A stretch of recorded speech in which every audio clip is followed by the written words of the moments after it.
Assalamualaikum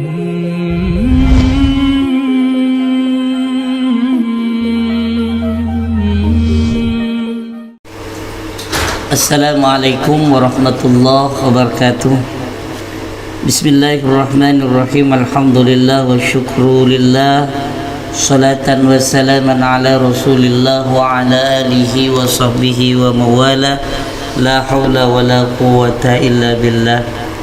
Seluruh sahabat-sahabat Ikhlas Badung dimanapun saja berada, yang dimuliakan Allah subhanahu wa ta'ala, mari kita lanjutkan kajian kitab Zaduz Zaujain ini dengan ucapan Bismillahirrahmanirrahim. Al-Fatihah ila hadratin Nabil Mustafa Sayyidina Muhammadin sallallahu alaihi wasallam wa ala alihi wa azwajihi wa dhurriyyatihi wa ahli baitihi minal anbiya wal mursalin wal malaikatil muqarrabin wa syuhada'us salihin والصحابة والقرابة والتابعين والعلماء العاملين صلوات الله وسلامه عليهم أجمعين ثم خصوصا إلى آبائنا وأمهاتنا جدنا وجداتنا عامنا وأماتنا خالنا وخالتنا ومعلمينا ثم خصوصا إلى ثم صلى الله عليه وسلم semua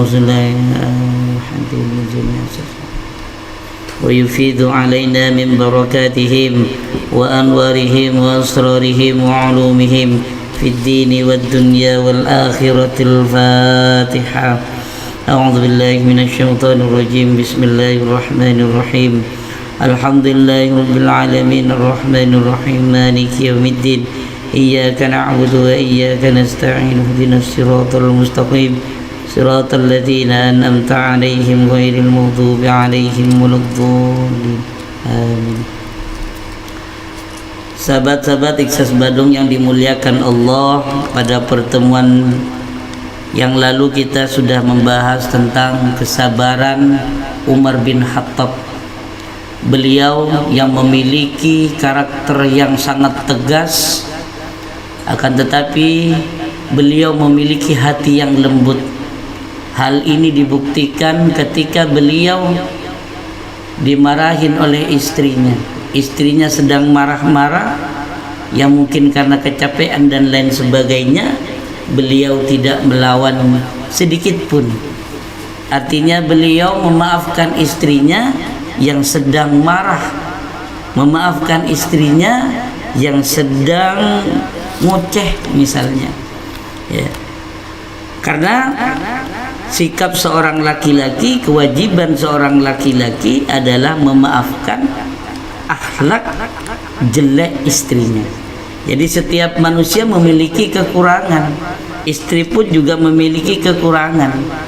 Di antaranya misalnya istri kita yang kadang melakukan perbuatan tidak baik atau kadang berkata kasar, maka kita sebagai suami memiliki kewajiban untuk menasehati dan memiliki kewajiban untuk memaafkan kesalahan istri kita. Karena manusia pada dasarnya khata' wan nisyan. Jadi manusia itu tidak akan pernah lepas dari salah dan lupa. Oleh karena itu, wahai para suami, sahabat-sahabatku Ikhlas dimanapun saja berada, ayo kita belajar untuk memaafkan orang lain, terutama memaafkan kesalahan istri kita. Mari kita lanjutkan. Bismillahirrahmanirrahim. Qala Sayyiduna al-Habibu Abdullah al-Haddad. Jadi Sayyid Habib Abdullah al-Haddad ini berkata, Ar-rajulul kamilu, laki-laki yang sempurna, laki-laki yang baik, huwallazi yusamihu fi huquqihi, yaitu laki-laki yang memberikan keluasan, artinya memaafkan kepada istrinya di dalam hak pada dirinya. Artinya seorang laki-laki yang baik itu tidak marah ketika misalnya istrinya tidak bersolek, tidak marah istrinya tidak berdandan. Jadi istri itu memiliki kewajiban yaitu untuk berhias. Seorang laki-laki mempunyai hak untuk melihat istrinya cantik. Akan tetapi ketika istri itu tidak berhias, maka kita mempunyai kewajiban untuk tidak marah ketika istri kita tidak berhias. Itu seorang laki-laki yang baik. Wala yusamihu, dan memberikan keleluasaan, artinya memberikan ampunan fi huquqillahi ta'ala. Wala yusamihu, dan tidak memberikan ampunan. Mohon maaf, la ada di sini ada la nafi. La yusamihu, dan tidak memberikan ampunan ke seorang laki-laki yang baik fi huquqillahi ta'ala, di dalam haknya Allah. Contoh misalnya suami itu marah ketika seorang istri tidak melaksanakan haknya Allah, artinya tidak melakukan ibadah, misalnya sholat.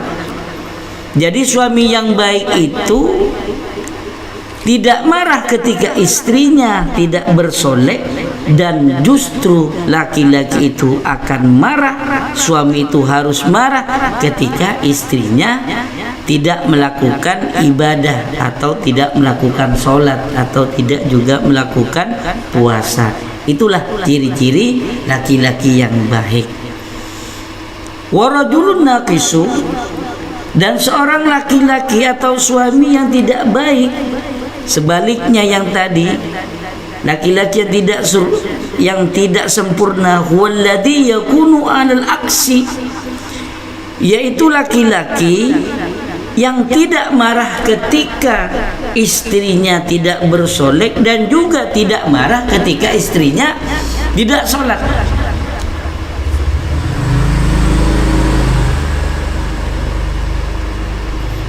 Jadi laki-laki yang baik, suami yang baik, tidak marah ketika istrinya tidak berdandan, tidak berhias, atau tidak bersolek di hadapan suaminya, dan juga tidak marah ketika tidak melaksanakan hak Allah, atau tidak marah ketika istri itu tidak beribadah, tidak sholat, tidak puasa, dan lain sebagainya. Itu termasuk laki-laki yang tidak baik, laki-laki atau suami yang tidak sempurna. Jadi laki-laki yang sempurna, laki-laki yang baik atau suami yang baik, tidak marah ketika istrinya tidak bersolek, dan marah ketika istrinya tidak melakukan perbuatan baik, atau tidak marah atau marah ketika istrinya itu tidak berpuasa. Itu laki-laki yang baik. Dan laki-laki yang tidak baik, suami yang tidak baik, tidak marah ketika istrinya tidak bersolek, dan juga tidak marah ketika istrinya tidak sholat. Itu termasuk suami yang tidak baik. Apalagi sekarang bahkan sebaliknya, seorang suami biasanya pada zaman sekarang marah kalau istrinya tidak bersolek, dan justru tidak marah ketika istrinya tidak sholat. Ini malah sebaliknya. Ini malah bukan termasuk laki-laki yang baik. Nggak tahu laki-laki yang seperti apa, yang golongan yang seperti ini. Jadi saat ini sekarang biasanya banyak laki-laki yang marah ketika istrinya tidak berdandan, tidak berhias. Justru ya, dia tidak marah ketika istrinya tidak sholat. Maka ini yang harus menjadi perhatian bagi kita. Maka kita sebagai suami, sebagai pemimpin dalam rumah tangga kita masing-masing, maka kita mempunyai kewajiban, yaitu ku anfusakum wa ahlikum nar tadi. Kita juga mempunyai kewajiban untuk memberikan nasihat kepada istri kita, kepada anak kita, utamanya istri yang tidak melakukan kewajibannya, yaitu sholat, puasa, dan lain sebagainya. Jadi di akhir pertemuan kali ini, saya berharap khususnya kepada diri pribadi saya sendiri dan kepada sahabat-sahabat Ikhlas yang sudah menikah atau yang belum menikah, Jangan sampai kalian itu marah kepada istrinya gara-gara tidak bersolek, justru tidak marah kepada istrinya karena tidak melakukan ibadah atau kewajiban kepada Allah, solat ataupun puasa. Dan mari kita bina keluarga kita dengan baik, yaitu kita harus marah kepada istri kita apabila tidak melakukan perbuatan baik, marah kepada istri kita apabila istri kita tidak melakukan puasa ataupun sholat yang 5 waktu. Sahabat-sahabatku, Ikhlas Badung dimanapun saja berada, hanya ini yang dapat saya sampaikan pada pertemuan kali ini. Mudah-mudahan apa yang saya sampaikan bersama ridha Allah, sehingga ini akan menjadi tambahan ilmu yang nafi dan barokah. Amin ya rabbal alamin. Saya akhiri dengan ucapan alhamdulillahirabbil alamin, wallahul muwaffiq ila aqwamit thoriq. Assalamualaikum warahmatullahi wabarakatuh.